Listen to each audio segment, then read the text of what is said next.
If you are in an opposite attract relationship right now and you're thinking of taking it all the way to the altar, I think you're making a very big mistake. Please don't get me wrong. Do I personally think that opposite actually attracts? Yes. But is it a keeper? Like, if you want to enjoy a long-lasting relationship, is this opposite attracted partner going to be the person or the right person for you? The answer is no. It is not enough. The only reason the opposite is attracting you right now is because he or she is presenting this excitement that comes with exploring new things. Yeah, I'm excited, let me pursue it down to the end. So at this very beginning, you are hooked because he or she is everything that you have not tested, tried, or felt. So everything is exciting. But unfortunately, every new thing becomes old after it's explored. And at that point, opposite attracts becomes so boring and no more exciting. Seriously, if you're looking for something that will last long, if you're looking for a keeper, if you're looking for your relationship or even marriage that will last long and stand the test of time, keep watching this video. I am going to share 2 secrets of a long-lasting relationship, long-lasting marriage that, in fact, you don't really have to stress yourself so much to achieve.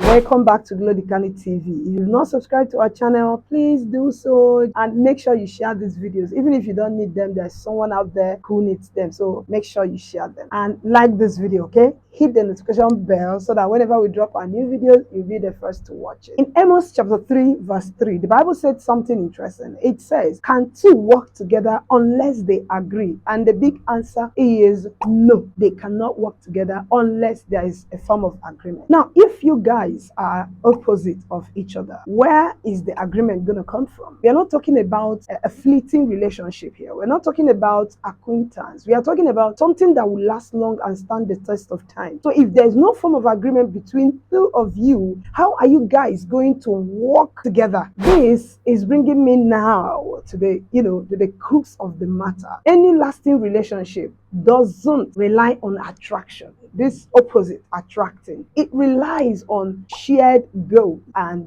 value. These 2 things are the predictor of a relationship satisfaction and longevity. So what do we mean by shared goals and value? What are goals and what are these values and how do they relate to relationship longevity and satisfaction? Goals are outcomes you want to achieve by taking some actions together. Values, on the other hand, are your core beliefs, principles, or morals that direct how you behave or react to certain things and decide also on certain things. Your values are so important because they shape and direct the path you're going to take in your life. So looking at these things, you will now discover that both individuals in this relationship have their own values that guide their behavior. Before you entered that relationship, you were an individual existing on your own. That means you already have your values that you live by. You have your morals. Some people say your moral code. Now tell me, if you already have your values, your beliefs, your morals, your principles, and then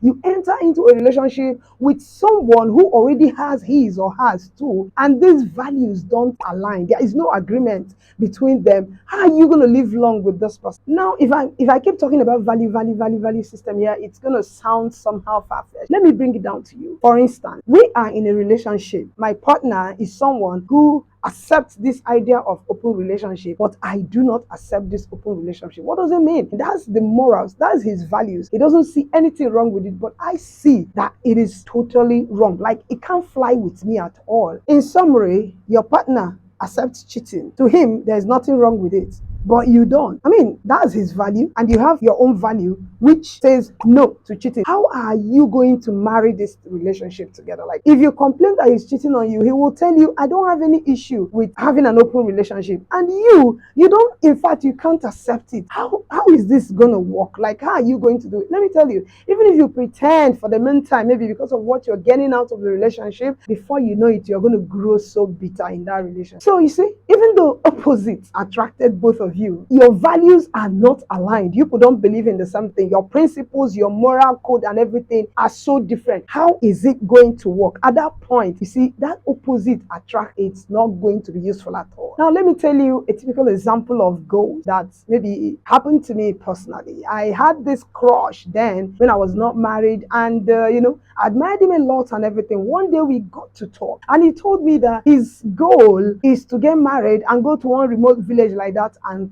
camp and live this quiet life with his family, no issue, and no outside interference and everything. Wow. I told him, no, I am a public person. My goal is not to go and hide in one remote village. My goal is to do something that will be useful to the public. That means I will always be in the public eye. In fact, after that discussion, my crush was crushed. Another example of goals that do not align. This is a case of some women who are so career oriented. In fact, they want to pursue their career. It gives them satisfaction and fulfillment in life. And then they get married and the man says, no, I don't want my wife to work. I've heard a lot of men say, hey, my wife will not answer another man's sir in the office. No, my wife will not work under another man, and all that and all that. Now you see, in such a situation, the woman has already entered into the marriage. Sometimes the man would allow her to work for the maybe first year, second year, and all of a sudden the ultimatum start coming. And maybe she has already dropped one or two kids. And at that point, she wouldn't know what to do. Sometimes these women just give up their career, forget about their business, and start living this boring family, mundane life. I don't know what to call it. At the beginning, the love is still strong, but in later years, you hear these women lamenting bitterly because this was what kept them going. This was their career, their business, was keeping them, rejuvenating them, making them feel okay. But all of a sudden, someone has quenched it because their goals misaligned. They did not agree on these things at the beginning. Other goal clashes you can, think about is when we talk about childbearing. Some men may say, okay, we want one child, and the lady wants like two or three, and doesn't want to just have one single child and pack off. But then the man says, no, I just want one child. And before you know it, they are clashing because their goals are not in agreement. Usually, a loving couple can negotiate these things successfully. Like they can agree on these things, even though they are married. But don't forget, these scenarios also are breeding grounds for resentment in marriage. Apart from this resentment, it gives, it breeds bitterness in the partner in that relationship that is the one who had to give up his or her goals to make sure there is peace. No matter how they decide to agree on it, maybe one person gives up or the other person gives up or anything, at the end of the day, there will be a negative impact. Intimacy will gradually die off in such relationships. So you see, if you're the one who had to sacrifice and everybody's seeing you as this noble man, noble woman, you've done noble and everything, at the end of the day, you are not going to be happy doing it. In fact, you are going to be ending up a neutral partner. You should know what it means by a neutral partner. It's even worse in marriage. You see them just, they will just be living life and then be counting the years. No. It's not supposed to be so at all. On the other hand, if you guys had this agreement in your goals, in your values from the beginning, forget that opposite attract kind of thing. The only thing that you see in such a relationship is admiration, encouragement, support, and each partner will be growing because they are pursuing the same thing. Now that you are in that steamy relationship, the love is strong, the romance is high, sky high and everything, try to calm down and find out if your goals and your values align together.